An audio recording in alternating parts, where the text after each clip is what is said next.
depends on the era, in my opinion. Like, because in the 1900s, that's when like women's suffrage and stuff was a big deal. I think that was like the 20s, I believe. And then it really expanded from there. There became like the big conventions. I forget the name of one of the most popular conventions. But that was when, and same with World War II with the, I don't know her name, but the poster with the "We Can Do It." That's when feminism really was becoming like a big deal and really helped progress society into believing women were equal.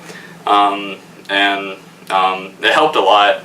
But nowadays I think it's jungled in terms of like where everyone is on it. There's people that are very, have their standards very high for it. There's people who have their standards very low for it, and they still, both of those types of people still would consider themselves a feminist. So it's weird. It's like, I don't really have an answer for nowadays, because, I mean, even asking people that I know that are feminists, I get mixed answers, so I'm still trying to figure it out. I think that the feminist cause is a good cause, but I feel like a lot of times they attach themselves to causes that people don't exactly identify them with, and that makes them seem negative. So, like, in the sense of, like, they try to be a voice for everybody else, which is a good thing generally, but it also kind of makes them seem off focus and not exactly, like, focused as a group.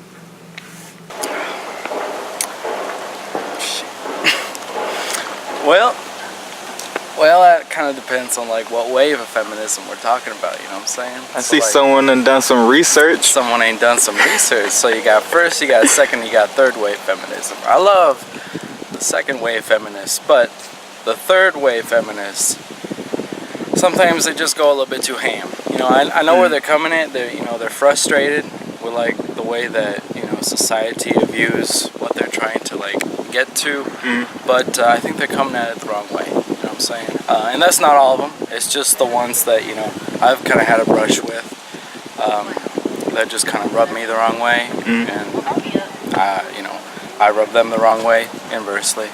But you know what? I think it's fine. I just think you gotta do it right. Wow. Feminism means a lot of things to me. But I particularly identify more along the lines of like an intersectional feminist. So I strongly believe that feminism has to do with like embracing diversity and bridging solidarity between diverse women and finding unity, but also embracing differences and empowering through those differences. So there you go. Just girls sticking up for being girls.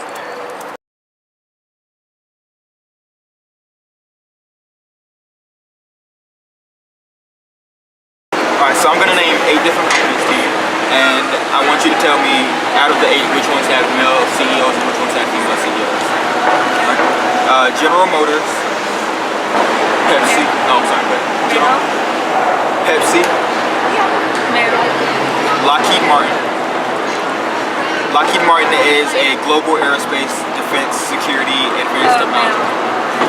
Duke Energy. Ross. Female? Campbell Soup. Male. Avon Products.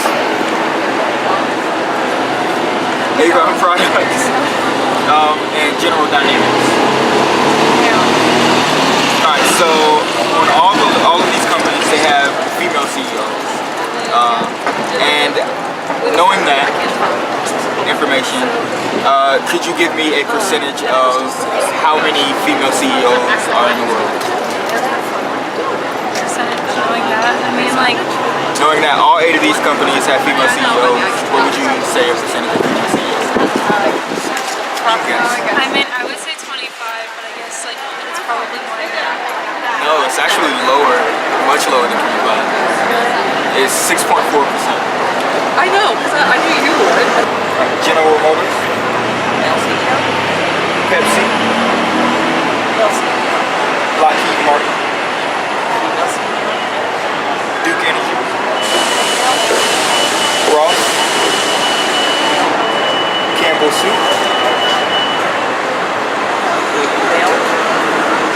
Avon Products, General Dynamics. They are a global aerospace defense company. All right. I probably got all of those wrong and I feel really bad about that.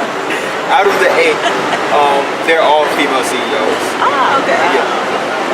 But knowing that information, could you give me a percentage of how many female CEOs there are in the world? I would say CEOs, I'd probably say at least 50%.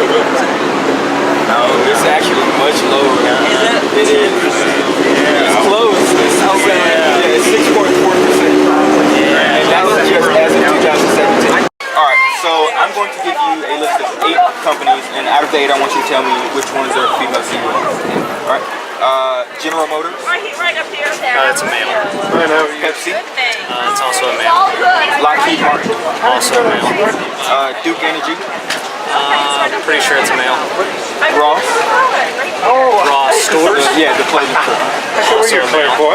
Campbell Soup. I might be. Also a male. Avon In the Products. right area. They're owned by Estee, so it should be a male. General Dynamics. Also a male. As of 2017, all 8 of those companies have female CEOs. Yeah, it's crazy. Now, knowing that information, could you give me a percentage of CEOs that you think are female in the world? In the whole world, I would say 18%. It's a little lower than that. It's 12. even lower. Wow. Yeah, it's 6.4%. Wow. General Motors. Male. Pepsi. Male. Lockheed Martin. Male. Duke Energy. Female. Ross. Is it shoes?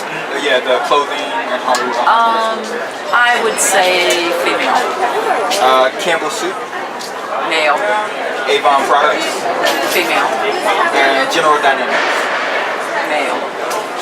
So out of all of these companies, all 8 of them have female CEOs. What? Yeah. You are kidding. All 8 of them have female CEOs. But How many CEOs do they have? Can't just be one. given that knowledge, could you take an estimate of how many female CEOs there are worldwide?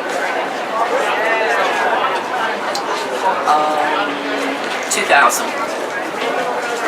Could you give it to me in percent form? I'm sorry. 1 to 100%? Yes, ma'am. Let's see. I would say 60%. It's actually a lot less than that. Single digits. It's 6.4%. Whoa. Alright, so I'm going to give you a list of 8 companies, and out of the 8, I would like you to guess which ones have male or female CEOs. General Motors. Female. Pepsi.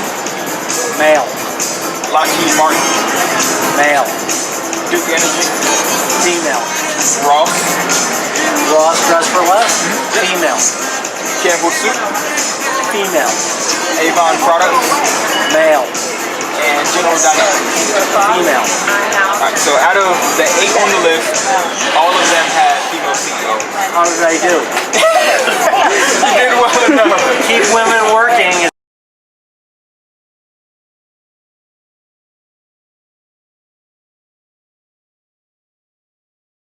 What kind of gift would you give a 10-year-old boy? A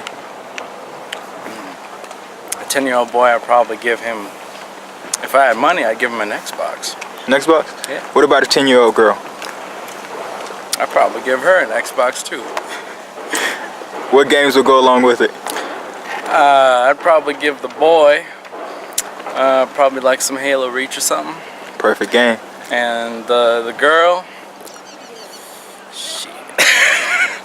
I don't know. I'm honestly, I think I might give her some Halo too. Some Halo? Yeah. I would get him a game controller. A game controller? He broke his last one on the wall. What would you get a 10-year-old girl who may or may not be your niece? I would get my 10-year-old niece, if I had one, a book, because reading is sick. What kind of toy would you buy a 10-year-old boy? Like a game station of some sort. Probably like a Nintendo DS or PS4. What would you buy a 10-year-old girl?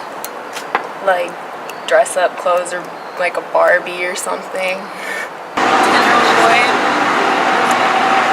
I don't know, like a action figure maybe. That's What gift would you get a 10-year-old girl?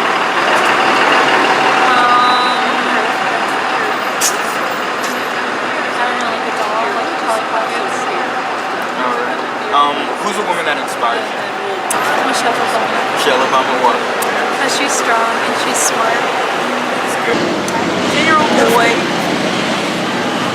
He wanted Nerf gun and never I still want to know. I actually bought one 2 months ago. It would probably be something like a, usually I do like Legos. What kind of gift would you get a 10-year-old girl? I would probably do Legos also. I tend to do Barbies as gifts. No, I would do like Legos or something, along the same lines. Awesome.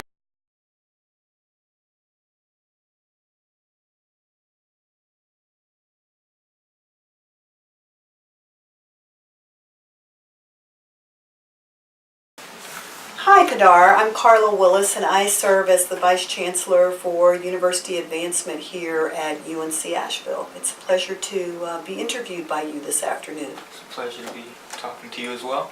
I want to start off with a very simple question. Just what is your favorite color? My favorite color, as if you couldn't tell, it's purple. Purple is my favorite color. It's a very soothing color, and it's a very just calming, soothing, peaceful color, and that's what it represents for me. All right. As a kid growing up, what did you want to be? I wanted to be an engineer. Really? I did. Nice. Wow. And just what changed your mind? What changed my mind was starting to work for IBM right out of high school, and just discovering and exploring some other sides to myself besides the scientific math side of my brain, but starting to discover the part of my brain that really enjoys communicating and that really enjoys going deep in terms of interpersonal relationships. And so I decided that I didn't want to be an engineer, and that I wanted to do something that would allow me to have more interaction with people. All right. And your occupation now, what all does that entail? What it entails primarily is fundraising for UNC Asheville. So underneath my umbrella or my portfolio of responsibilities is all of the fundraising for our university, our alumni relations and alumni outreach for the university, managing all of the gifts that people give to the university and making sure that they're processed and stewarded properly. And then additionally, I manage all of the events and conferences for the university. I have a team of 32 staff who make all these things happen, but those are the primary functions of my role. Nice, nice. And gender bias. Have you experienced any gender bias getting up in your field and where you are now? I have. I know that when I first entered the field of fundraising or advancement, there weren't very many women in the field, and there certainly weren't very many African American men or women in the field. And so it was early on a little challenging to kind of climb the career ladder in advancement, but I did not let that deter me. How do you feel about society's view on women as portrayed in music, movies, television, and other media? I feel like the media could do a better job of portraying women in strong leadership roles. I just watched the movie Wonder Woman last night, and I just so appreciated Diana's character and all that she represented. She was a very strong woman who was able to do, anything. And I do believe that is the case for women. We can do anything. And Diana certainly represented that in the movie. Yeah, I agree with that. What would a world look like if it had no gender bias and everything was equal? I think if there were no gender bias, we would see more female CEOs. We would see more females in leadership roles in academia, more female university presidents. We would see perhaps a female president of the United States of America. I think those are the things. If those kinds of things were happening, then that would be an indicator that we were not living in a world with gender bias. What words would you use to describe feminism, and what would a feminist look like to you?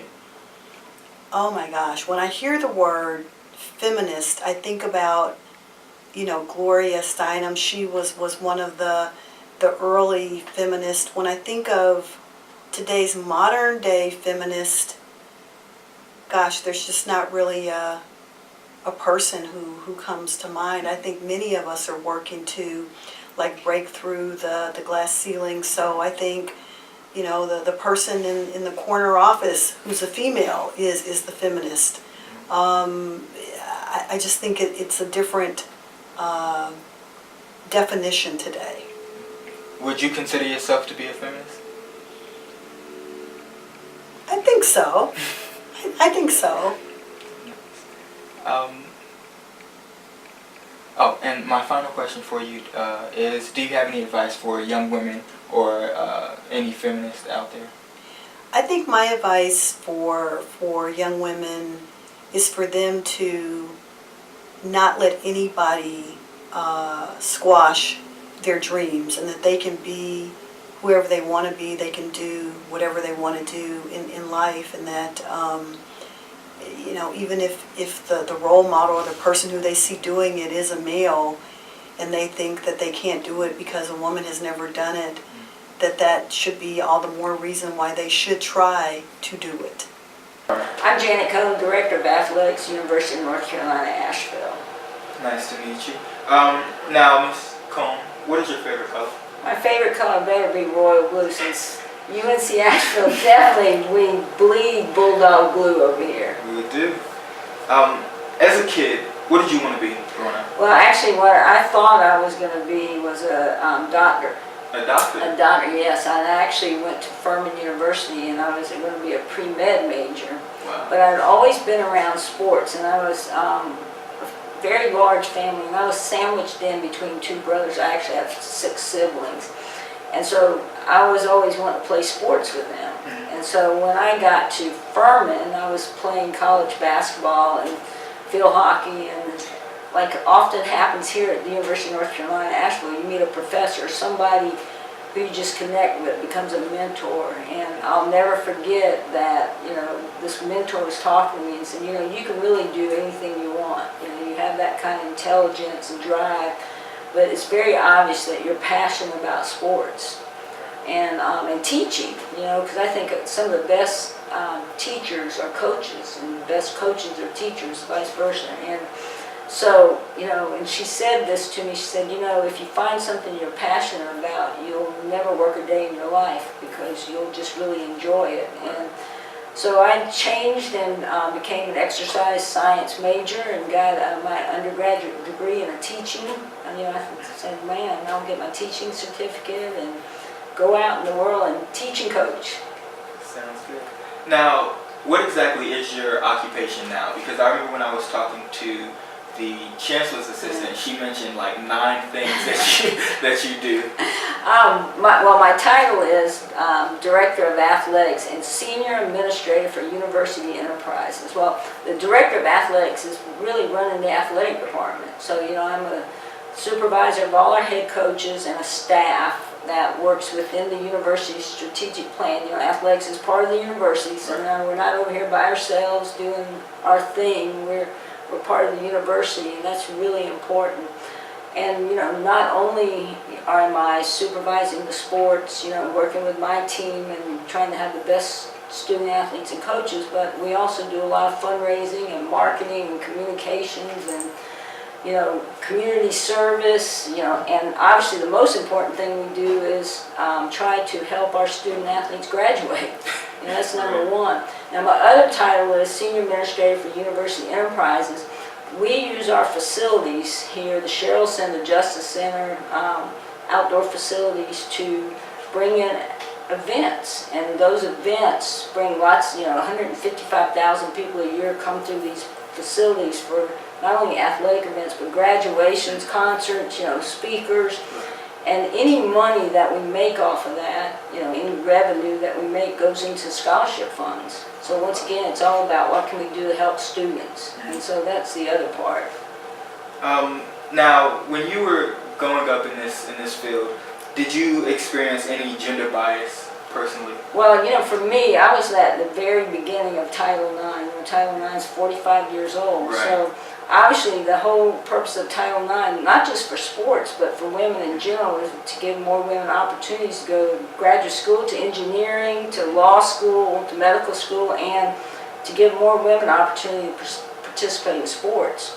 And so, when I was coming along, there were very few opportunities for women in sports, period. Not only to play, but to coach or to be an athletic director for sure.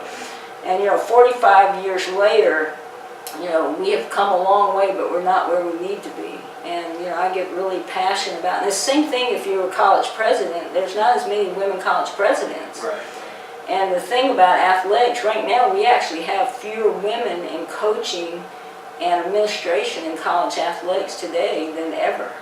And which is, you kind of say, well, we have this law, why hasn't, the participation opportunities have grown where young girls and women can play more sports, but in the leadership roles, I'm sorry to say, the leadership roles don't necessarily look like what our student athletes look like, where there's women and minorities and, a lot of inclusion. So we got some work to do on that. So was it some gender bias? Probably yes. And in some ways now, as a director of athletics in the Big South Conference, have 10 schools. I'm the only female athletic director. And I mentioned, yep, in the whole Big South. Chancellor Grant is the only female chancellor or president of the Big South. And I talked about a little bit earlier, I'm on the NCAA Men's Basketball Selection Committee, and I'm only the third female ever to serve in that role, and right now the only female on that committee. So a lot of times when I'm in meetings, I'm the one female and the guys, so yes, it's a little different for sure. How do you feel about the gender bias as portrayed in social media, movies, television, songs and music and things like that? Yeah, that's it's an interesting concept sometimes how they perceive women, and and sometimes things that when I'm watching sports myself and listening to sideline reporters or the play-by-play, how they refer to women compared to how they refer to men. That you can sometimes they do what I call open mouth, insert foot. They know what they said was not really politically correct. Right. But I've seen some of that change, because I think one of the things we're realizing too, that more men have daughters who play sports now, and or sisters or girlfriends or wives or partners, and I think people now are kind of going, wait a minute here. Something's not right in this picture. But, we still, and particularly in athletics, it's still a male-dominated business, and that doesn't matter if you're in the NFL or in a college campus, that, it's a male-dominant business, especially in the leadership roles. It's changing, but not enough. What would a world look like where there was no gender bias? Oh, wow. I think the world would look like, and I'm only talking about sports, Right. and I'm really passionate about this too. When I look at our teams, and I look at student athletes that are playing college sports, then I think that the leadership, the coaches, and the administrators should look like our student athletes. And that we should, there should be equal opportunity for men and women, from different things where people are from, and it's a whole different world, and I just think it would be more inclusive. I mean, that's just my opinion, and it's something that we keep working at, you know, to try to do better. Sounds good. Yeah. What words would you use to describe feminism? And how would you, like, what portrayal of a feminist would you use? Well, I don't think it's what it used to be when I was coming along. You know, like, that's a tough question, you know, because I'm a little different, and you know, like labels, titles, and I know people have that, you know, that, and I've always tried to do this in my life, just see me as the person I am, and not feminist or not a female athletic director. You know, I'm an athletic director, and so, you know, when I think of probably what people think of feminists is somebody out there really, you know, what used to be marching for women's rights and voting and opportunity to play sports and, you know, those kind of things. I think now, for me, someone a feminist is really saying equal opportunities, that we all should have, you know, the right to have the same kind of opportunities regardless of gender. And my final question for you today is, do you have any advice for young women growing up right now? Wow. That's, you know, yes, I do in a lot of ways. I think that, first of all, I think education is very important for any women, you know, that has any aspirations, no matter what they want to do in their life, you know, that getting your education is vital. I think education is life-changing, and not only in what you learn in a classroom, but what you learn, what I call, what we say here in the liberal arts, you know, the creative thinking and how to get along with people and to come together, collaborate, work together. I think that's really vital. So I would say to women coming up that, you know, don't be afraid to get involved. Don't be afraid to take a seat at the table and speak up. You know, some people are going to like it, some people aren't. But I think that women need to have, you know, to really realize that they have confidence in themselves. And I would say that to men too, though, because I've, you know, one of the things I really, and maybe this is something else I would say to women and men, get a mentor. You know, I think that's a vital, you know, I have mentors who, you know, are younger than me, they're older than me. I mean, I'm, you know, trying to keep being a lifelong learner, but it's always better as you realize that you've got somebody you can really talk to when those challenges come, whether they're in the workplace or in your family life or at church or wherever, to have that person that just kind of, you can just talk to, and maybe who's, I always say, been there, done that, that can give you some wisdom. And it doesn't always have to be someone that's older than you, or, you know, sometimes I learned a lot. I learned a lot from you guys in college, you know, that keeps me young at heart and makes me look at things differently.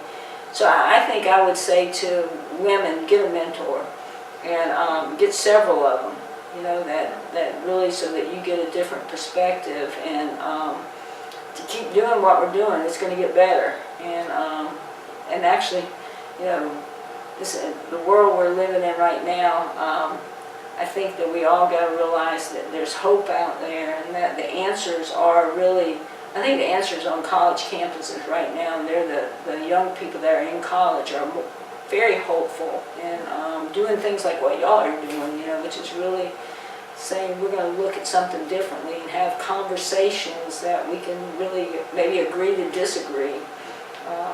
But I think young women coming up, you should feel like you can equally do what your brother's doing or your cousin or whatever. That we shouldn't, someday maybe we won't have these conversations. Right. A lot of things that have changed, and there's still more to do, you know. But I think that's true, not just for women. I mean, I look at lots of different, you know, like I say, these, I don't want to say categories, but things, and I think, you know, gosh, can't we just get at a table, around the table, and figure this out? You know, my new thing, though, is, I've been saying this a lot the last couple of days, we keep bringing people together, and forget the names of the people, but we're going to the same people to try to solve the same problems, and why don't we get more why don't you choose somebody differently? I really believe, like I say, the answer could be 3 students on this campus somewhere could answer really solve something that all these people have been sitting around a table for, 2 years trying to solve. I think we keep going to the same kinds of people to solve things instead of saying, you know what, maybe, we need a different kind of group of people around the table. So that's just me. I've always been told that doing the same thing and expecting a different result is a definition of insanity. It is. You're just hitting your head against the wall. And we're seeing, we've got some real challenges across the country in college athletics, particularly with what we call the high-profile sports, the footballs and men's basketball. And I keep saying, I said the answer's there, but I think we keep going to the same group of people to solve it. I'm like, call my men's basketball coach up. He might not be at the biggest school in America, but he could have some really good thoughts about what needs to be done to, solve some of these things. It's just my little opinion.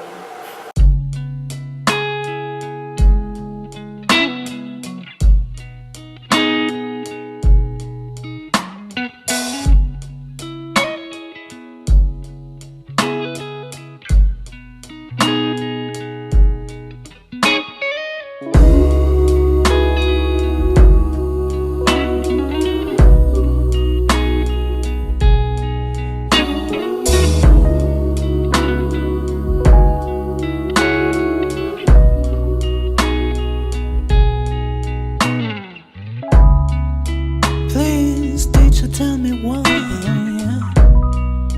why are there boundaries? So please, oh, please teacher, tell me why, why are there boundaries?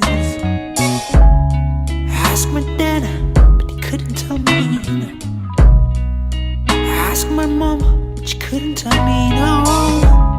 So please teacher, explain to me.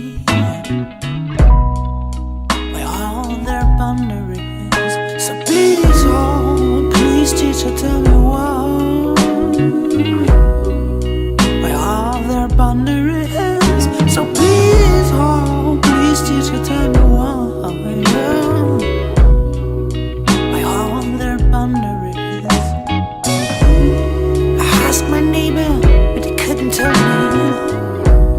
I asked my grandma, but she couldn't tell me, no. So please, teach, explain to me,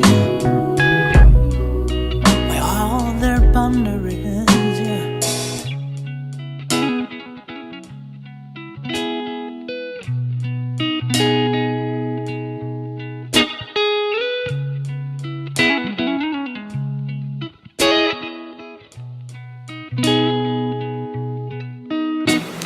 What would have to happen in society for things to be equal?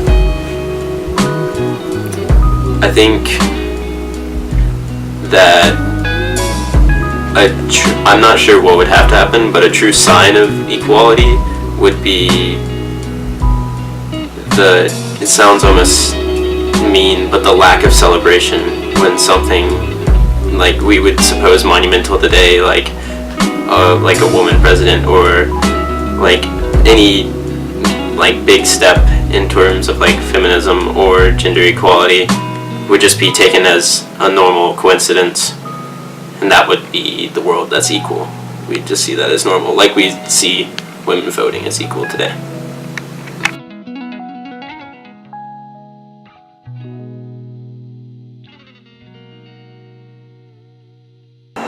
Women at work. Women at work? Women at work. Women at work. Women at work. Women at work. Women at work.